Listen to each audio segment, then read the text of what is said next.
Hello, how's everybody doing today? So, wanted to talk to everybody today about raising your standards. Now, a lot of what I go over with everybody, be honest, I'm going to repeat my messages a lot. A lot of the information that I get is from the motivational people that I follow and I listen. So I also want to be clear that these are not always just my ideas, but these are the ideas and concepts of other people that have had huge success and have been able to help other people. And I think by listening and watching and passing that message on, I can help other people as well. So that's part of why I'm doing what I'm doing. Rob, how you doing, buddy? Good to see you. Roy, nice to see you. Thanks for watching. So in raising your standards, I want to talk about your goals. A lot of times when you have goals in life and you're going after them, the idea behind a goal is not really going after that goal to achieve the goal. It really is what the goal will do for you. A lot of times by going after these goals, they actually in turn are changing who we are. And that's really the point is, like for me, happiness is a big thing, right? Finding happiness, being happy in life. We get one shot at this. I'd like to enjoy it, right? Well, happiness is actually linked to growth. And your growth is linked to progress, right? So if you're angry, you're upset, you're frustrated, there's a good chance that you're not making the progress that you want in life. So if you want to be happier, you have to work on growing. And working on growing is progressing on who you are from, who you were yesterday, last week, last month, a year ago, and you've got that potential, right? But how do we progress? So basically, as I've got this titled, how you're going to progress is you're going to raise your standards, right? Sounds really easy, raising your standards. How do I raise my standards? Okay, so raising your standards is basically taking your shoulds. We all have every day, I should be doing this, I should be doing that, I should be doing that. You need to set aside what your priority is, what you really want, right? And then you need to take those shoulds and you've got to make them musts, right? When you make the decision to go ahead and make these things musts, you're going to change what you're doing every day. So your rituals are going to change because now you're going to start getting these things done.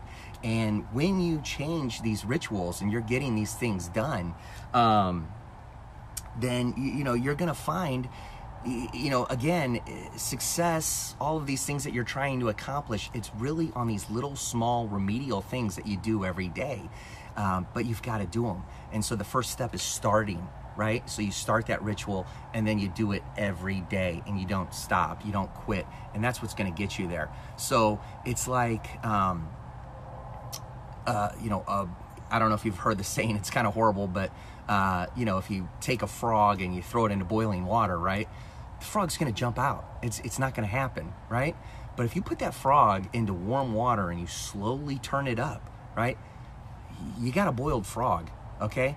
And, it's these slow changes, who you surround yourself with matters, right?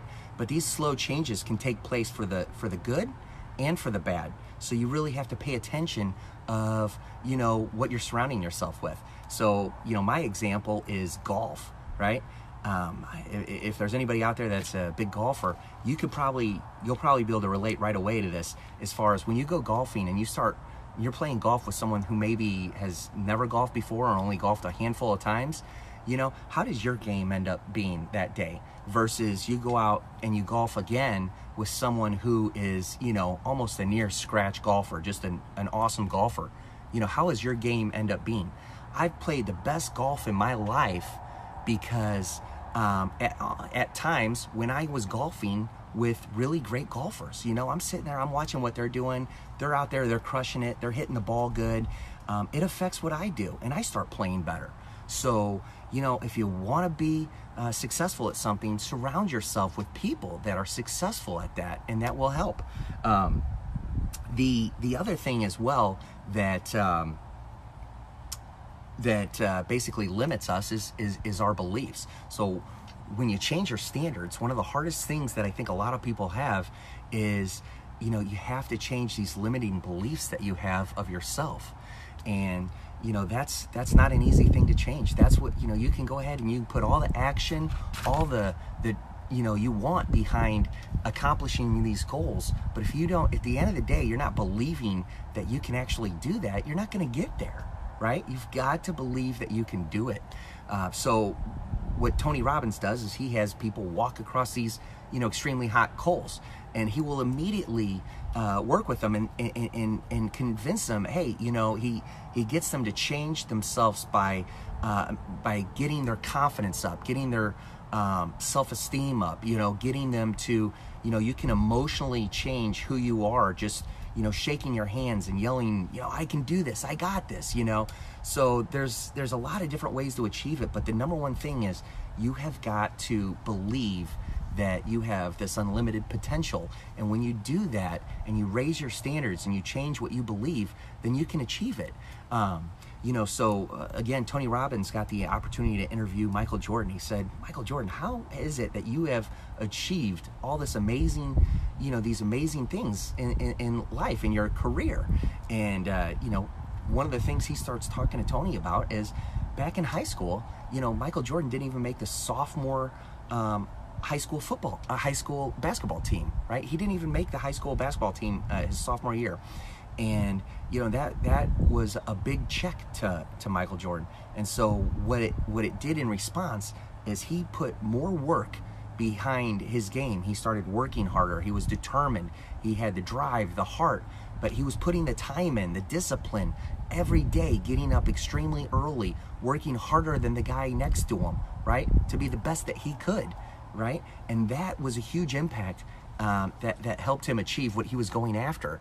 So, the other thing he says is, I don't compete with these other people. I'm not out there trying to compete with, these other athletes to be better than they are. Who Michael Jordan competes with is himself. He wants to be a better him, right? So if instead of focusing on all these other people, right, what if we were focusing on being better, versions of ourselves? That is really what can help take you to that next level. Start focusing on being the best version of you. And then at the end of the day, just model what works. So, when you're going after something, so you've raised your standards, you have, you're believing you can do it, right? Find people that are doing what you want to do and model it. Go after it. Put all the action and time around what is a proven system that works. So for me, when with my trading in the Forex, what I did is I signed up under a guy that has extremely successful, and he does the swipe trades. So I'm not trying to reinvent the wheel. I focus on the swipe trades and I go after doing them just like he does, and that has been extremely beneficial to me. So, again, model what works. And then the last step is he actually talks about is stepping up and giving. And this is Tony Robbins, what I saw today, and I thought that was really helpful as well. And I hear this so many times from so many people, and it always seems like a weird thing. It seems like a weird fit for me, and I know that's an area that I need to work on more as well. And it's kind of one of my points in taking the time to do this is I'm hoping that, I am giving people out there something, that they're not already getting, so this is, one of my ways of hopefully giving. But he basically says that, living is giving. And, if you're focused more on what you're not getting and your issues, you're never going to get what you want. But if you start focusing on helping other people and giving, then, all of a sudden, next thing you know, just good things start happening in your life. So, I also would link that with, when you're giving, you're going to be more gracious. You're going to have a better gratitude. You're going to be more appreciative. So you can't be hateful and resentful and grateful and appreciative at the same time. And so I think that's also the point, when, it's important what you're putting in your life, you know. If you're going after, you know, trying to get these people back and all these, you know, negative things, you know, negative is going to beget negative, you know, and positive is going to beget positive. So you need to get out of the get even way of living and start moving towards the giving way of living, right? You're grateful, you're appreciative, you're helping others, and that naturally is going to just draw good things into your life. So that is that's it, you know, short and sweet. That's my live for you today. Michelle, thanks for tuning in. I appreciate it. And you know, again, I guess I just want to throw it out there as well. So a lot of what I have done and the mind game and so forth in trading is a huge part of trading the Forex. So I've been profitable in trading the Forex. Would love to work with anybody else that's interested. Feel free to PM me. But again, more than anything, I hope to motivate and inspire everybody out there to get off center and go after your goals. So let's go get it. Have a great day, everyone. Take care. Bye.